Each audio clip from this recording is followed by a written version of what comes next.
Hi, in this video demonstration, we're going to take all of those things that we learned in the last couple about lighting and kind of combine as many of those as we can, or I should say as many of those as we need, to light up a scene using many different kinds of our lights, as well as photometric exposure control and final gather all together in one scene. It's a pretty big scene, so if you open up the file that I had you download before we get going here, what you're going to notice is if we open up our render settings here, on our common tab, I've made a custom output image size, and that's so that we can actually get to see all at once our outdoor lighting coming to the indoor, as well as the side of the office building that's not going to get any of that outdoor light, and allow us to really kind of dig in here and mix up a lot of different things, from a daylight system to some interior photometric lighting, and maybe even use a little bit of our standard lights to really kind of completely light a scene that has to do with both indoor lighting and outdoor lighting. As you first open this thing up, you're going to notice that in the camera view here, we're on shaded mode, and all you can see is this kind of rusty red color, which is the same color as I have painted the walls with textures. We're going to do kind of just a quick little, I don't want to say hack, but I do, to make sure that the light in our scene bounces around a room successfully, but we can still see into our office building, right? If all these walls are enclosed, the light still needs to kind of have surfaces to bounce off of if we want it to be photorealistic, rather than leaving a big hole in this side, which would let way too much light in from the outside that we just don't want to do. So what we've done here, if I go ahead and hit P to bring us back into perspective mode here, what we've got here is kind of a quick little office waiting room, a hallway that goes to nothing, and then on this side we've got this big box here that's just kind of made to block in excuse me, and or block out light that isn't supposed to be there. So what we're going to do is actually right click on, we're going to select this wall, right click on it to bring up our quad menu here, and we're going to go into the object parameters. In here, we haven't talked about too much.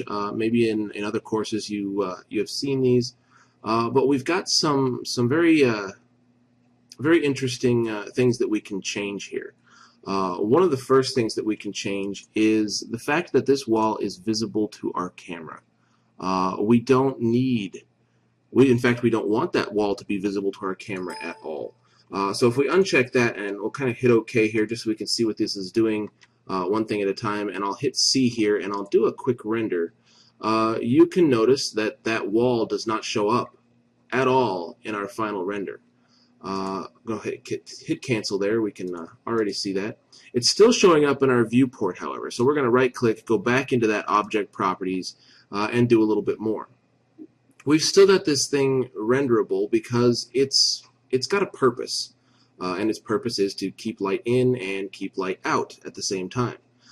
We still can need it to receive and cast shadows and all of that good stuff that we want it to do, but we don't want it in our final render. We also kind of want to get rid of it so that we can actually see what's happening with our light in the first place. So what we can also do is put a check mark in this display as box checkbox here and say OK, and that will display it only as a wireframe. If I hit P again and back out, you'll notice that the wall is still there, but its display is now turned off to the viewport, as well as that renderable to camera, so that we can hit that render button and see inside that office building. Now that we've done that, we're ready to kind of get going on our lighting scene here. If I do a quick render right now with nothing but the default lights set up, we'll notice a pretty standard scene, no lighting at all, except for the default lights, which is the only reason we can see stuff in here at all. The outside is black, our default 3D Studio color. Everything's kind of a little flat. The texturing that you see here, I did just using those procedural 3D Studio architectural textures that kind of come with the program, so that as you guys open this up, you don't have to dig to find all of the file paths to outside texture sources. So we've got a pretty standard texture set here, and we've got a standard no lighting default setup, nothing in the background. You can kind of see right here that our final gather is set to draft, and we've got no fancy settings whatsoever. So let's get started in kind of bringing this scene to life a little bit more, and as realistically as we possibly can. Go ahead and X out of the render window. So what we've got here is our office building. Got kind of standard. We've got some chairs out here and some ceiling lamps, some recessed lighting areas up in here in case we want to do anything different with this in the future. That might be a big hint there. And all we have is some walls, some floorboards, some carpet, a door, and a hallway that kind of goes off into nothing. It's a very long safe frame here that I've got turned on. Because what we're going to do is we're going to light the interior of our waiting room here from the outside with these nice big windows. But over here where there's no windows, it's going to end up a little bit dark, and we're going to have to kind of adjust and combine some of those great things that we learned in our photometric lighting demonstration and our daylight system and our standard lights all together in one scene to kind of make this work a little bit nicer. If I open up the Select by Name menu, you'll notice that hopefully we've tried to name all of our objects so that they should be pretty easy to pick out of our list here and of our room as we go through this. And we're going to go ahead and get started by using that daylight system idea. Where that is again is over on our Create tab, not under Lights this time, but all the way over to the Systems here. And you should be able to, in that standard drop down, find your daylight system there. As soon as we click it, you're going to get that suggestion box pop up. It says it's recommended that since you are using a daylight system to use the photometric exposure controls. A daylight system is awfully bright without these. So we are going to go ahead and say yes to that question. The daylight button toggles on. You can see it highlighted blue there, and all we are going to do is kind of click and drag to get that compass rose there. Let go. Click and drag out to get our sunshine. As long as it's outside the office building ceiling there is good enough, since that's going to project backwards all the way to where the sun's probably going to be in space anyway. Then we're going to right click somewhere in our scene to end the creation completely. As you know from the previous lesson, we can't move this around yet until we do some settings changes to our daylight system. Another thing is that we are in our camera mode still set to shaded view here, and I think that we're going to want to see our lighting changes happen in real time a little bit more. So we're going to go ahead right now and click on that shaded menu and tell it to go to realistic, which right away kind of gives us a different lighting there. Then let's go to our Modify tab. First things first, we are using Mental Ray. I've got the renderer assigned for us in our Common tab. Just in case that for some reason didn't save along with this file, go ahead and make sure that the NVIDIA Mental Ray renderer is assigned and you are able to see this nice custom safe frame, which is very long and probably won't work for television or a movie or anything, but for our demonstration here it's going to work great. That being the case, we want to change the type of sunlight and skylight that we've got in this system. Now remember, the daylight system comes with two different kinds of light. An ambient environment light called a skylight, and a sunlight, which is our direct light source, which is going to give us all of our heavier shadows and things. We want to set both of these drop downs. The first one here for sunlight set to Mental Ray Sun, or Mr. Sun. And the skylight here, the same thing. We're going to set it to Mr. Sky. And the moment you click on Mental Ray Sky here, you're going to get another box, another suggestion, very good suggestion, that says, we noticed you're adding Mental Ray Sky. Would you also like to add the environment map that changes that ugly black behind those windows to the Mental Ray Physical Sky Procedural Environment map? Do you want this to be done for you? Just go ahead and say yes, knowing that if I hit 8 on my keyboard and bring up my environment effects, that's where it put it right there. This is also where that photographic exposure control gets turned on. Okay. Something else is happening entirely here now. Our lighting is changing a little bit. It's trying to adjust. Give it some time to think, and it will. So we want to make sure that our sunshine is actually coming inside these windows. Maybe it's an early morning. Someone's up early in the waiting room waiting on their doctor's visit or an interview, something like that. And we want nice golden sunlight morning coming in these windows, lighting up this waiting room area, making it a little bit more friendly. Airport terminal, who knows what this area is, but hey. So we're going to go ahead and set the position here, which is default to date, time, and location, over to manual, so that we can just kind of automatically adjust that by using our move tool here a little bit. You'll notice we get some light showing up here in our realistic viewport. We want to kind of move that light into position where it's going to do our scene the best. I'm going to kind of move my light maybe a little this way and down until we get that kind of, maybe hitting some of these chairs, getting some shadows in here, a little bit creeping up the wall. But that should bounce off of here and around our room fairly nicely. If you want it a little bit later in the day, right, we can pull that back and maybe have our shadow back here a little bit. But let's run with this a little bit. We'll kind of push this back into here, give ourselves some nice shadows and plenty of light coming in those windows. Right now, let's go ahead and do a render test here again, because we've only added the one light source, the two light sources I should say, which is our daylight system, comprised of both an environment light and a direct light sunlight. You'll notice that the sunlight comes out a little bit warm because it is trying to mimic that sunlight. But what we get is now our background is kind of that sky with that horizon, a little bit blurry out those windows as if there was glass in there, which we don't have. A lot of times we just leave glass out of the equation anyway, unless it's absolutely necessary to have put in there. But you can see that this one little change has added a fair amount of light in here. Again, we're only filtering it in through these windows at all.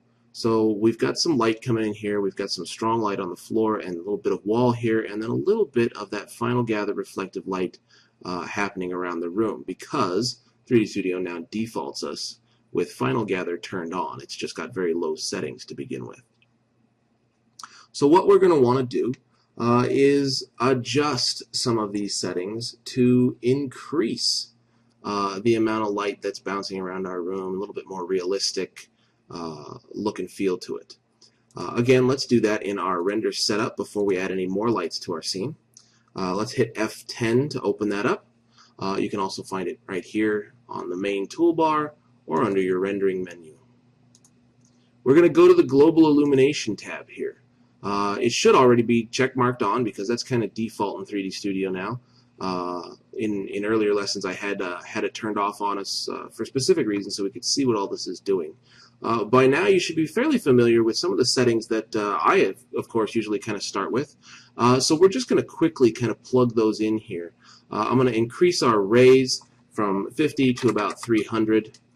We're going to increase the interpolation just a little, maybe to 35. You could go up if you're seeing any speckling or splotchiness. You can raise that up a little bit higher. And I think we're just going to add one diffuse bounce for now. We can always increase it later if we need more. Best to start with less settings so that your renders don't take as long, and then work up from there. Also, the noise filtering, I'm going to change from standard to very high just because I know that I like my light to look a little smoother, and those speckles sure do get distracting, especially if we're trying to do something that is fairly photorealistic. Once that's done, I'm going to shut that down, do another render test here real quick, so this shouldn't take too long quite yet. And we already see, before it even finishes, that we're getting some more light bouncing around in our scene here. This right half of our render is terribly jet black, which I warned you would happen because that's kind of the whole point to this. We need to combine some indoor lighting, man-made light, and outdoor environment lights together. Let's just give this a quick moment to kind of think about it for a moment. Here it goes. And just those final gather settings have helped immensely here. Another way we can control environment light which we kind of talked a little bit about in our basic daytime lighting video, is those mental ray sky portals that we can put in front of openings, things like windows and doors, to direct some of that skylight. Now, if you don't have a skylight in your scene, in the first time we did this, we actually created a standard light called a skylight for our environment ambient light source. But with the daylight system, one comes already packaged in with our direct light. So there is a skylight in our scene. It's important to note, however, that over here on our Create tab, third button into our lights, let's go to Photometric on the drop-down. It's important to notice that using these sky portals don't do anything for you if you don't have a skylight in your scene, an environment light of some kind. Because what it does is it pulls from that skylight portion, that environment light all around, coming from basically the atmosphere itself, being reflected off of particles in the air and all of that good scientific mumbo-jumbo here. If we don't have a skylight in our scene, sky portals are not going to do anything for you, nothing at all. We do have a daylight system, which means we do have a skylight, which means we can take some of that extra light that's all around our office building, but is only filtering in through these 3 windows here minorly, and we can take and make some sky portals to collect that light and direct it or force it into our building a little bit more. Another thing that our skylights do for us a little bit is add a little bit of that extra outdoorsy sky color of blue to the mix, which really helps with photorealistic renderings as well. We get a little mixing of colors in with our lights. We've got the warm from the sunlight. If we can get some of that blue reflective in and on our walls from an outdoor skylight that the sky portals allow us to do, we'll be doing good. So we're going to create some of those. Click to toggle on, and then over in my left viewport where I can see the size of our windows here, I'm going to try to get this to, I'm going to Alt-W to blow up this view here so we can see it, turn off the grid. Here's our first window. I want to try and get this as closely fit to this window as I absolutely can. So I'm going to click and drag out to about the proportions of the window. It kind of hides it for me there, so I know that I've done a pretty decent job. Alt-W to back out of it again. You'll see that it created a sky portal all the way in the middle of our room. We just need to get our Move tool, and looking in our front view, of course, move it back to just outside that window, barely. We really want it to fit this window pretty easily, pretty well, because if we see it from the outside and it's a little too big, we're going to get like a ring of light around the wall, and we can get some ugly artifacts that we don't want. So we really want to try and fit these to the windows about as perfectly as we can. Then we're going to use this one and kind of copy it over and make some instances in a copy. We do have, if you might notice, 2 windows that are about the same size, and one window that's a little longer in the middle. So we're going to have to do some interesting copying going around here. Let's go ahead and move over to our Modify tab here to adjust our skylights, our sky portals. One of the things we really want to do here is to checkbox that from outdoors. That's going to give us that extra bit of blue light from the sky and the atmosphere, and really kind of help more realistically light our room here.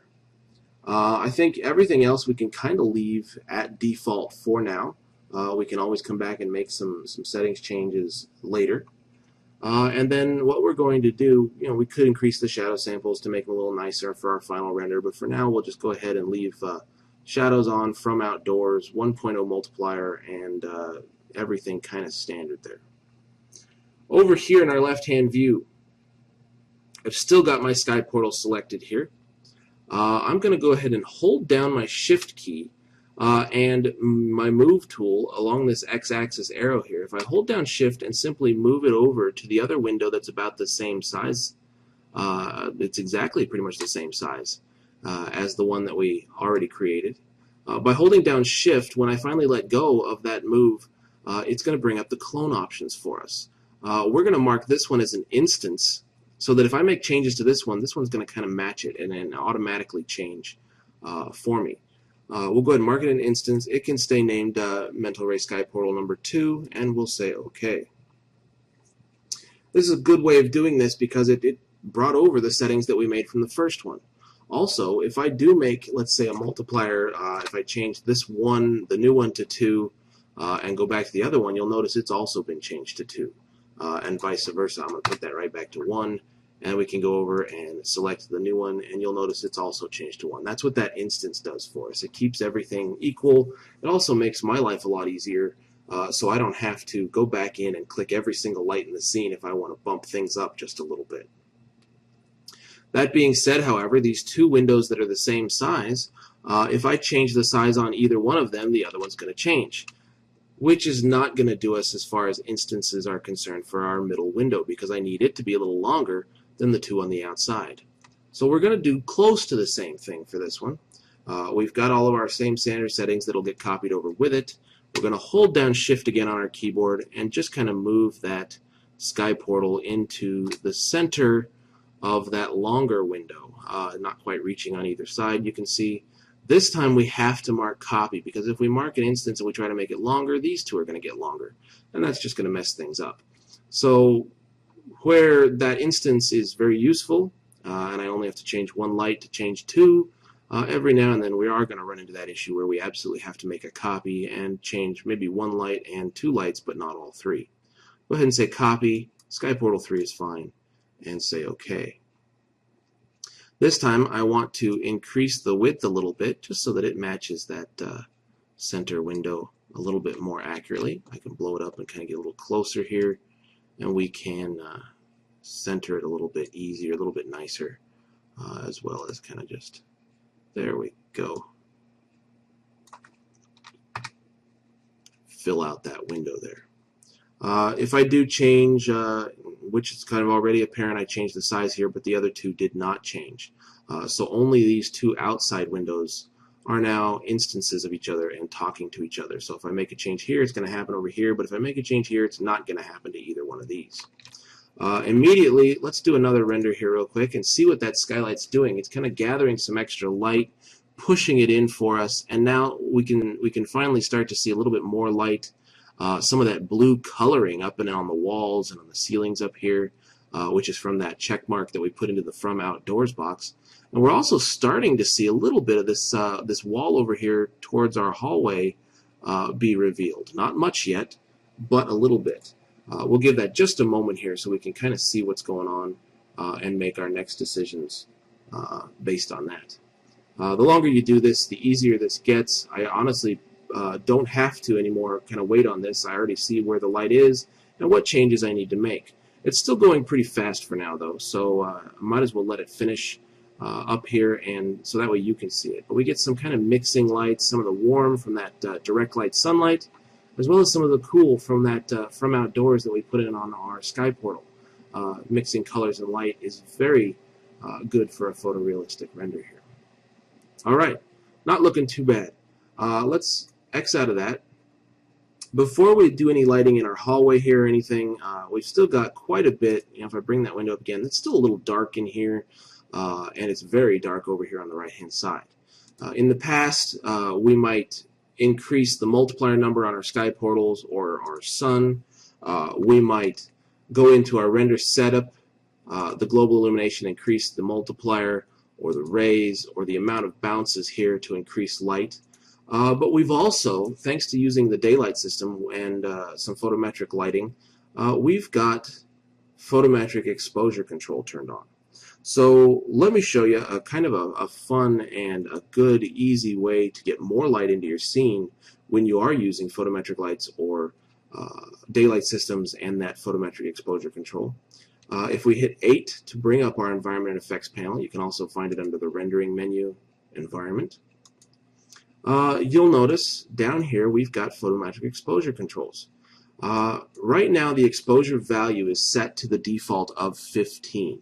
When we were playing with our daylight system, we messed around with color saturation, white point, and vignetting down here.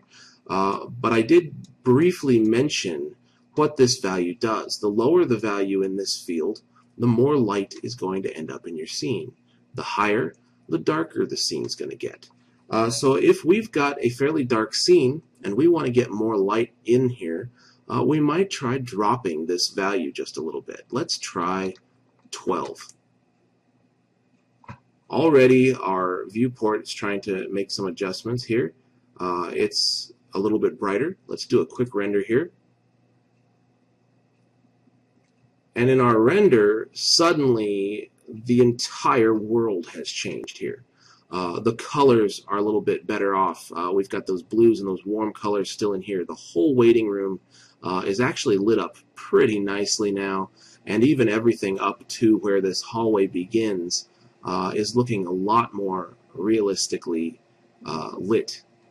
So that exposure value can come in real handy as we go through here, and you might try increasing or decreasing it if you use it in the future to get more or less light and accurate light in our scenes. Now we've got a lot of that blue color mixing with that warm sunlight color, and reality is really truly starting to set in here with our reflected final gather and all that light that's in there.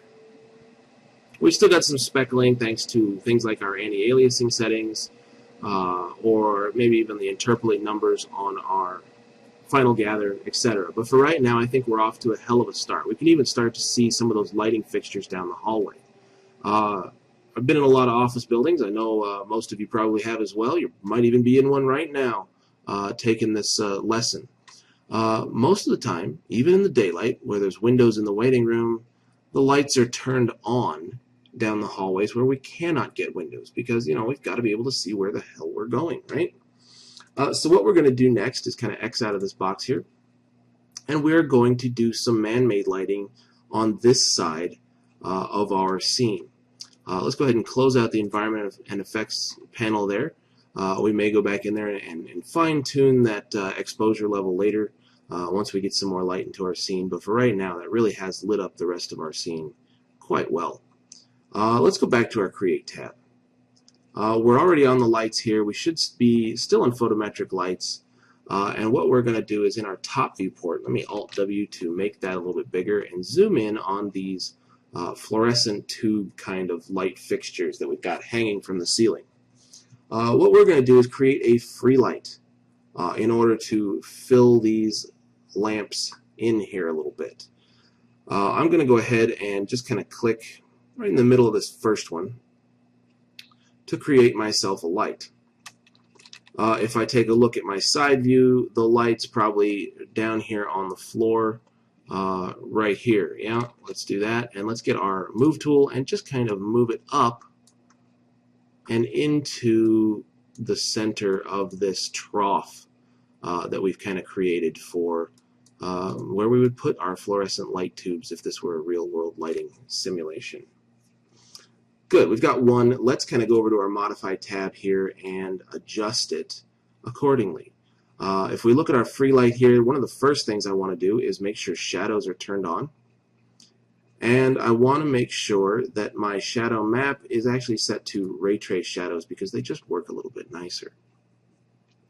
We're going to come back to this exclude button, but before we do, I want to kind of make this light fit a little bit better and show you exactly what we can use this for as far as accurate lighting. We can leave most of this stuff at the default settings for now, and let's zoom all the way down to that shape/area shadows rollout, where defaultly it defaults us with a point light. Fluorescent light bulbs like this are normally long cylindrical tubes. So instead of point light, click that drop down menu and we're going to select cylinder. You'll notice that it creates a huge cylinder for us right off the bat, which is actually going exactly the wrong direction. So first things first, if this is not already on, come up here to your main toolbar and make sure your angle snap is turned on. That's the one that looks like a little magnifying glass with the two arrows kind of moving in an angle right here. And we're going to get our rotate tool. If that angle snap's not on, this can be a real pain in the butt.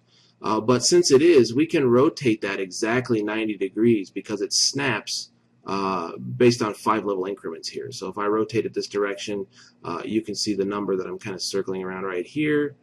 It also is happening down here in the bottom underneath your timeline in that z-axis there. So I'm in there. I want to put that to about 90 degrees so it's going the right direction. I also want to take a look in my side view, which the cylinder is way too big, so the radius I can shrink down quite a bit, maybe to about 0.75 here. Looks good. And then in the front view, I've got these big long troughs, so I need to increase the length to almost fit. Maybe about 100 will work just fine. And then just kind of make sure it's kind of centered so that everything looks nice. Perfect. Now let's take another quick render here. I'm actually going to open up the render frame window. And just to save us some time, I'm going to change this from view area to render to the region area to render, and then shrink that box up just so I can only see what's going on in my hallway right now, and that'll save us some time as we do these test renders. Then I'll hit the render button, and we'll watch as it just re-renders this side here. Already we can probably see a major problem. We've got a little bit of light kind of shooting out the sides here, but nothing's happening down here, and that's because these troughs that we've made are causing shadows and blocking the light completely rather than being illuminated by the light. So all we see is a little bit of that bulb that's kind of hovering out of that trough there at the top. It's hitting across the ceiling and out the sides, and that's just not very accurate at all, because in the real world this would kind of would be made of a glass or a plastic probably that diffuses the light, collects it, and kind of spreads it out. We're going to fake that a little bit here by moving our settings all the way back up to the top and taking a closer look at this exclude button under our shadows. Right now, if I can sink that into the trough a little bit more closer to that light, that might help us a little bit. But we're going to go ahead and, with that light selected, click on that exclude button. Now these lights that we've got hanging from the ceiling, I've named the troughs light cover 1, 2, 3, and 4.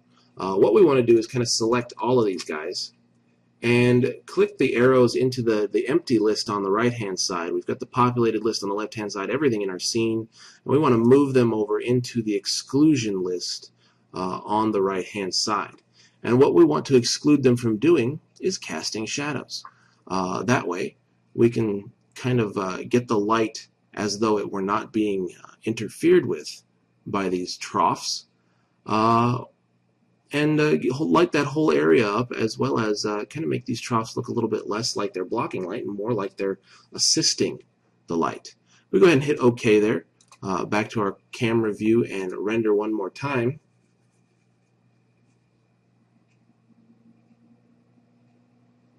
And we can see that we're getting a little bit more light underneath here now, and everything is working out a little bit better for us. We'll just let that render up a little bit so we can get a better idea of what's going on.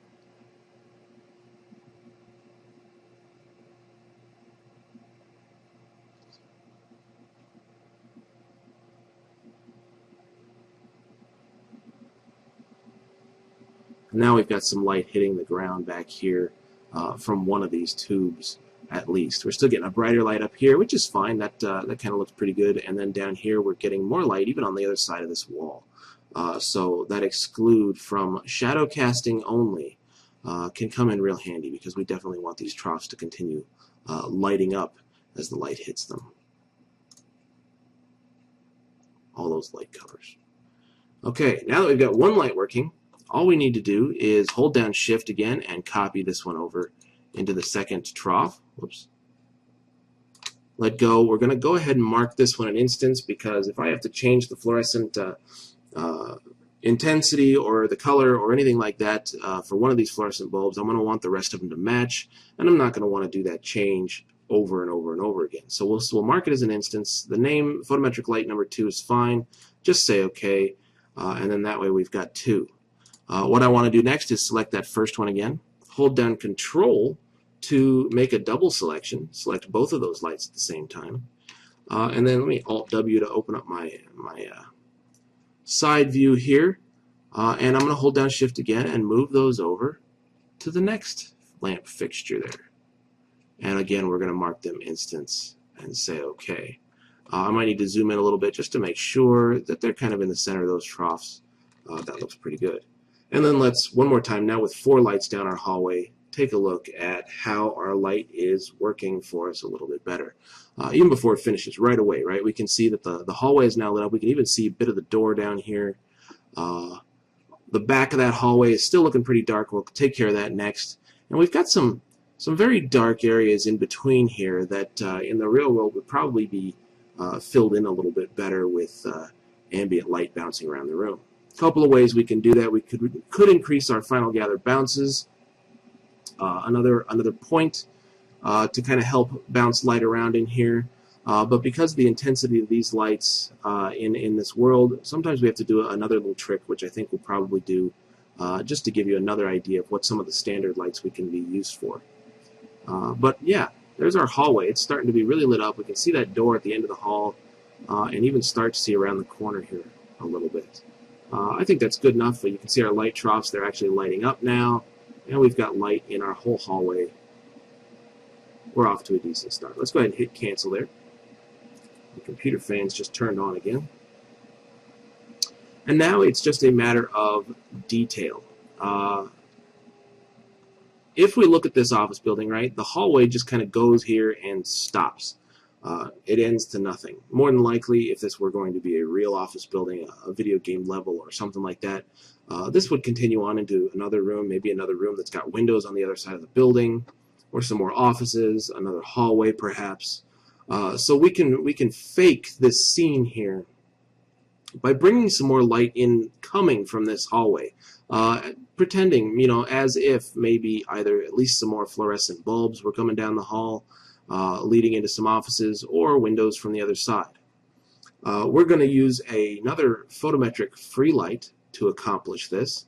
If we take a look in our left viewport, back here is where that hallway opening is. Let's go over to our Create tab again. We're still on our lights, Photometric, and we're going to click that free light. This time we are going to just go ahead and, let's just go ahead and click in the center of that hallway there, grab our Move tool, and kind of pull it back until it disappears behind the corner here a little bit. Then we'll go over to our Modify tab. Make sure that shadows are checkmark turned on. Ray traced shadows is what we kind of want. And then let's pull back down here to the shape/area shadows. It's default again set to point. We just changed these other guys that are in our fluorescent troughs here to cylindrical. But we're not seeing anything in this scene around the corner in this hallway. So what we're going to do is kind of fake some light here a little bit by changing that from point to rectangle. You'll see a new gizmo kind of show up on this light, as well as you'll have some settings back in our shape/area shadows roll out here for length and width. I can increase those length and width to kind of fill in that hallway area there. Maybe I'll round these numbers out, 1.5 by 120 here. And then let's go ahead and take another render there just to see what that light might be doing for us. Already there's not so much darkness back here, even though we can't really tell what's going on quite yet. But it's lighting up around the corner as though that maybe these fluorescent lights kind of continue, and we're pushing light towards the door here, and we're getting quite a bit more light. Here's the corner of our wall again, right, as it starts to get a little darker from these tubes. And we've got more of that same colored lighting, like as if another hallway kind of continued down here, coming from around the corner, which really kind of will help sell this image just a little bit. Wait for it to render out here a little moment.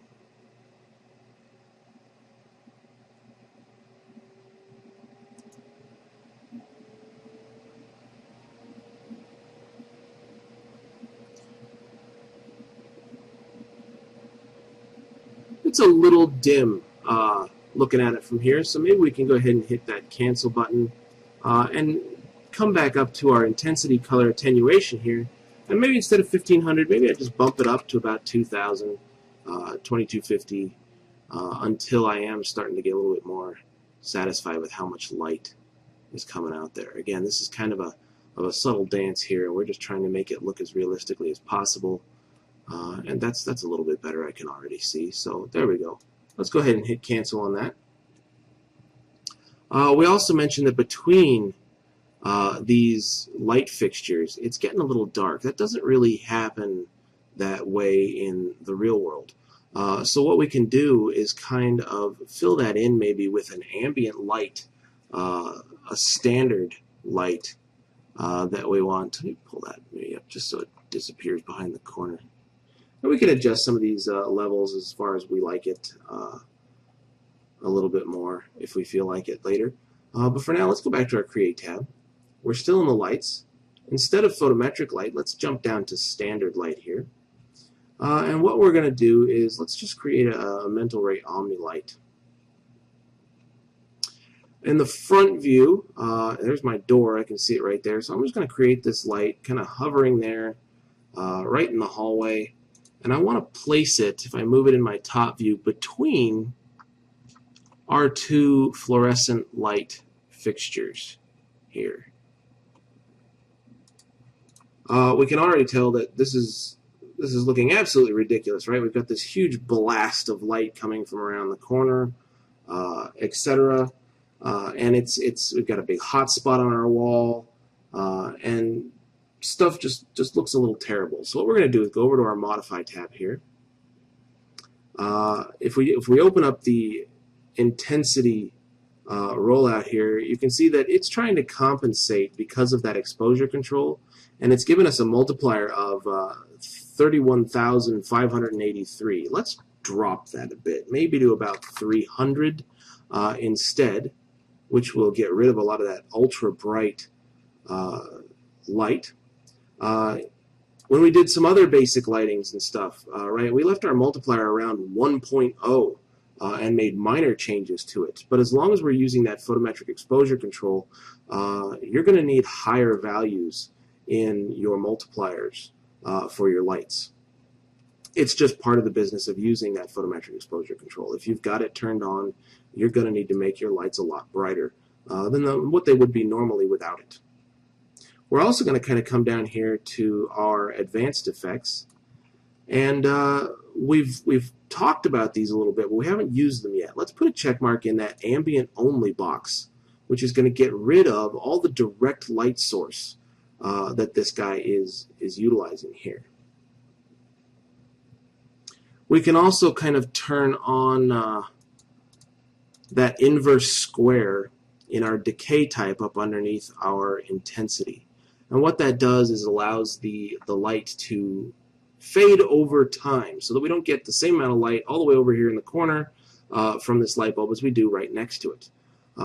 Being ambient only anyway, it's not going to be hugely important, but this way it gives us this kind of spherical gizmo, this kind of blue gizmo that we can use maybe our scale tool and just elongate it out a little bit so that it fits nicer between those two light fixtures, and then maybe even increase the fall off just a little bit. Let's go ahead and hit render here and see if that fills in. Already that darkness between there is being lessened quite a bit. We might raise that multiplier to 500 and try again until we start to see a little bit more of that fill in there. Now let's see our lights being evenly spread here. We're not getting any hot spots or anything like that. We're still getting a difference between where there's no light fixture and where there is some light fixture, but more like the real world, it's kind of filling in some of those darker shadowed areas. We're also seeing a little bit more of our carpeted hallway back here and our door from around the corner. And I think that if we let that finish up, it would look pretty good. We can increase or decrease that little ambient light, that little trick to filling in some of those darker areas as we see fit from here on out. But at this point, I think that we're ready to do another full office building render. Go ahead and cancel that. While I've still got my render window open here, I'm going to change it back from region to view so it renders the entire thing all at once. And just for any final touches, let's hit F10 on our keyboards to open up our render setup again, or here, or here. And let's go over to the renderer tab. It looks like right now I've got the sampling mode to classic. Let's change it to unified recommended from there. Nice to use some recommended settings when we can. And that filter type is set to box. Let's change it to that Mitchell one more time. We may also up the quality of our anti-aliasing, our samples per pixel now. And let's try that render one more time. These settings that we just made are probably going to make it take a little longer, but it will increase the quality of the thing the farther we go. And before we turn this into a client or a paying customer or anything like that, we've got a nice quality render to show them. So we'll just give that a few moments here. It shouldn't take terribly long. And then I think we can call that complete. What we've done, just to recap, we used a daylight system for the outdoor light, which came complete with our direct light source as the sun, and our skylight source for any environment light that we might want to use. We also turned on photometric exposure control along with it, and reduced the exposure value in order to get more light showing up in our scene, so that the actual exposure value isn't darkened too much for us. We found that it lit up this front room nicely, now combining some of that warm light from the sun with some of that cooler blues from the atmosphere, thanks to the sky portals that we created in front of each of our windows. And then we moved over into the hallway, which was way too dark because no lights were turned on, and created some long fluorescent tubes in the two light fixtures in that hallway. They were just photometric lights, and we excluded the troughs from shadow casting only, so that they still light up, but they don't leave big blank spots down here where they're casting shadows, rather than being diffused through that whatever that plastic or glass trough might be in a real office building that lights up the whole area. We put another photometric light that we made a rectangular light on the other side of the corner of this hallway here, just to kind of simulate like there is more beyond there, even though we did not model it in our scene, and it does not appear in our final render. We've just got some light being cast from around that side. We raised the intensity just a little bit, and we put that to a rectangular light and kind of filled out the hallway as best we could, giving us a fairly good simulation of light coming from here as well as the hallway we can see. Our final step, we put a standard mental ray omni-light right between the two light fixture troughs in our long hallway that we can see, and we changed it from diffuse and specular casting light as a direct light source to an ambient light source only, which helped us fill in some of the darker areas between our ceiling lights here that were just a little bit too dark and less believable there. And then we turned on the inverse square decay to make it a little bit more realistic, and kind of used our scale tool just to scale it up and stretch it out a little bit so that it filled in the cracks between our light fixtures a little bit. Our render is still going after that recap here, but we're starting to see where that warm light and that cool light from the sky portals is mixing and giving us a pretty nice realistic effect going on here as the light bounces around the room. We've got a fairly decent, early to mid-morning waiting room scene here. Now all we need to do is put some pictures on the walls, table with some magazines, a ficus tree in the corner, etc., to kind of really truly fill out this office building. Maybe even a character sitting on the chair reading the newspaper, etc., etc., etc. Hopefully that gives you guys a much better idea on how these lights can truly work together, as long as we really know what the settings do, and we really kind of take time to figure out what all those values contribute or detract from a scene, and we can use all of them together now a little bit nicer to create some really fun and fantastic, rather photorealistic light setups. And there we have it. The final render isn't looking too bad. Now it's a matter of just kind of going through tweaking values as far as multiplier levels on our lights or render settings, final gather settings, etc. But I think that we did a pretty decent job at lighting this up using as many different kinds of light sources as we could. All right. We'll see you next time.